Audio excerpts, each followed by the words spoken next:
Hey guys, it's Emma Vigling with TYT Politics. Not sure if you've heard the news, but I think it's great. Senator Kamala Harris, freshman senator from California, is going to co-sponsor Medicare for All, the universal health care bill that Bernie Sanders has been championing, and she will be co-sponsoring it with Bernie Sanders. So that's just fantastic news. Senator Kamala Harris announced during her town hall on Wednesday that she would support Senator Bernie Sanders' Medicare for All bill, which would institute a single-payer health insurance system. She said, "I intend to co-sponsor the Medicare for All bill because it's just the right thing to do," she said at the town hall in Oakland yesterday. She then tweeted out the same thing. She's not just supporting it, she's a co-sponsor, so that's great. That means her name is going to be on the bill. She's going to be one of the people whipping up votes, advocating for it, unless she lets Bernie take the lead, but co-sponsor is fantastic. The decision to co-sponsor Sanders' bill is Harris's first instance of publicly supporting single-payer. In July, Harris said that she supported single-payer as a concept, but the lawmakers needed to work out the details, which a couple people or a few progressives online I saw were skeptical of that response, understandably so.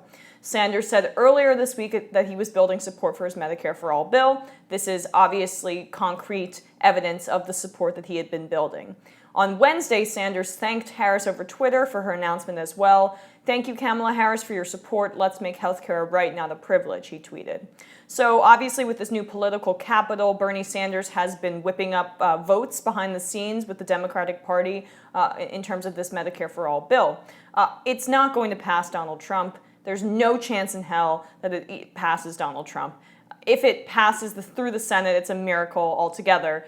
But signing this legislation and putting it out there is extremely important. It lays the groundwork for, say, in 2020, if there's hopefully a Democratic president, then we will be able to get this through if the rest of the Democratic Party gets on board. And that's a major if, but the political tides are not in their favor if they do not support Medicare for All.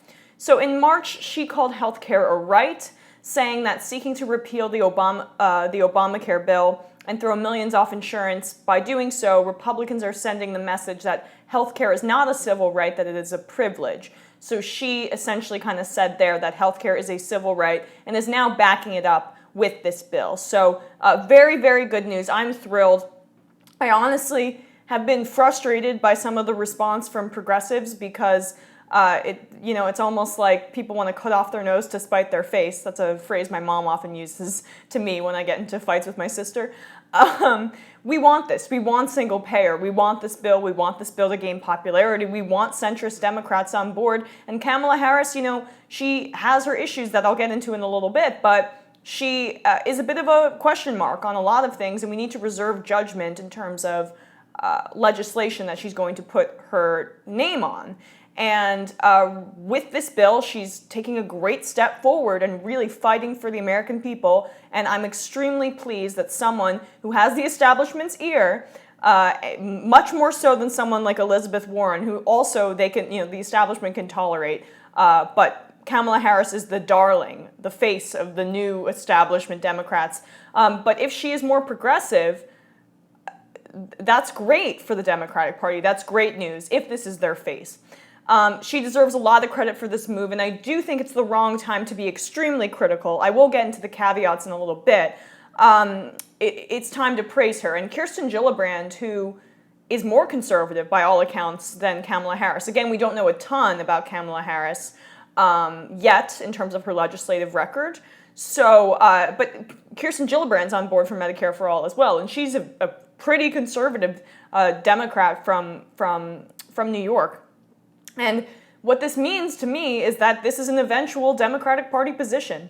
And that's what this says. That's what Gillibrand's support says. That's what Kamala Harris's co-sponsoring says. And it gives me a lot of optimism for Medicare for All being an eventuality in, the next 5 or 10 years. Unfortunately, it should be now. But this is how politics works, and sometimes it takes a really long time to get people who take a ton of money from special interests to get on board. Speaking of money, Kamala Harris, it should be noted that health insurers are not big donors to her. They are not in her top 20 donors. And if you wanted to be cynical about it, you could say that she doesn't have anyone to please or to pay back. And she doesn't need to do anything to please them because they are not one of her top donors. She has a good amount of problematic top donors, but health insurers are not one of them. So that is an important thing to note. And also, she's going to run in 2020, and she knows it's not going to pass until we have a Democratic president. It's not going to pass under Donald Trump. She could amend her position in 2020 when she is in a primary, or say she becomes president, she could do a President Obama and water everything down. So we don't know, but this is a great step in the right direction.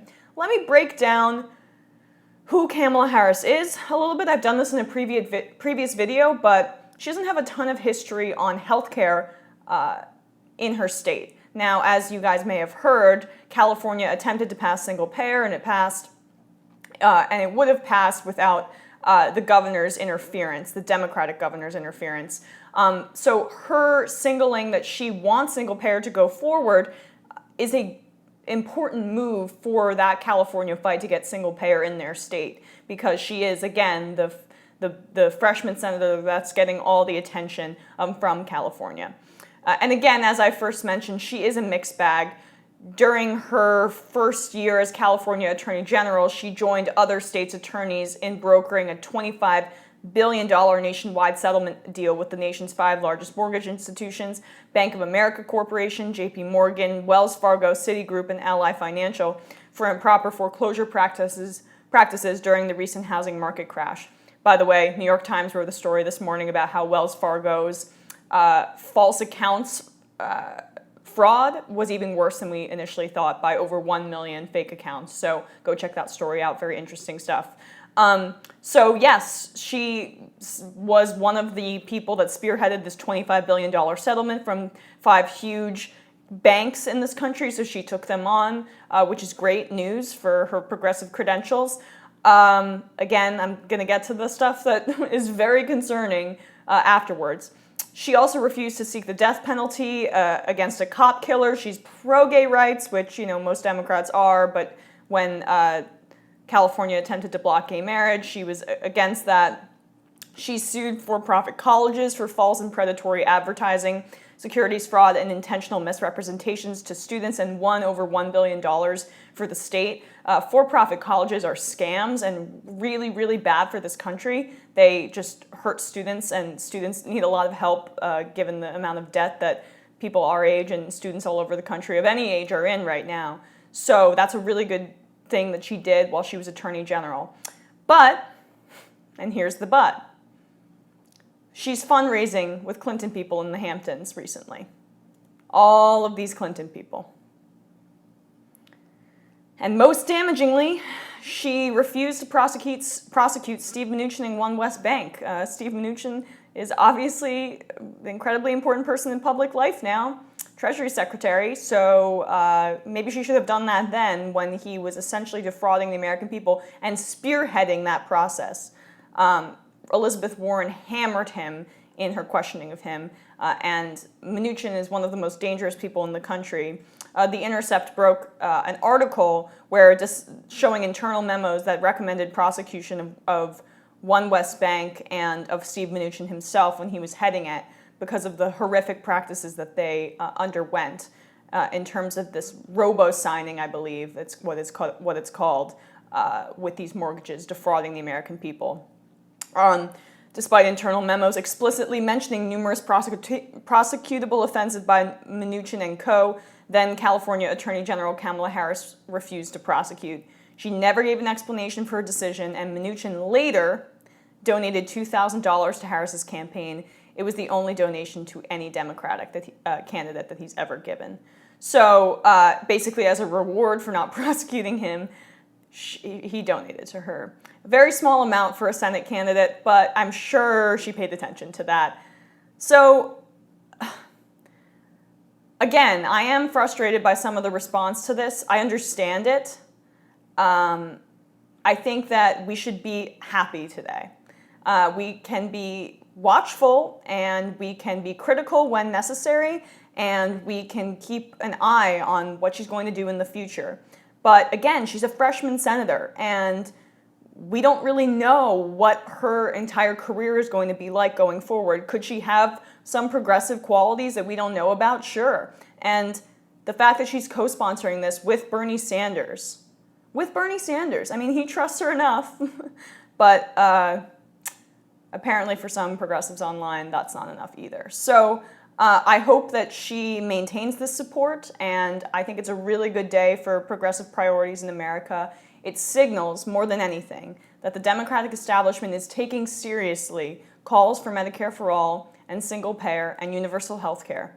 And it is extremely exciting that this is now going to be a viable and exciting and very real possibility for this being a central focus of the Democratic Party, despite Hillary Clinton, the darling of the Democratic Party formerly, saying that it would never happen. It means that we're moving on from that kind of politics, at the very least. Hopefully moving on from the insane cynicism and money-dripping cynicism that Hillary Clinton represented. Call me naive all you want. This is a legislative win, and I think being cynical for the sake of being cynical does no one any favors. It hurts the progressive movement. We got to take wins, and when you make everyone a villain, no one is. So have a good day, guys.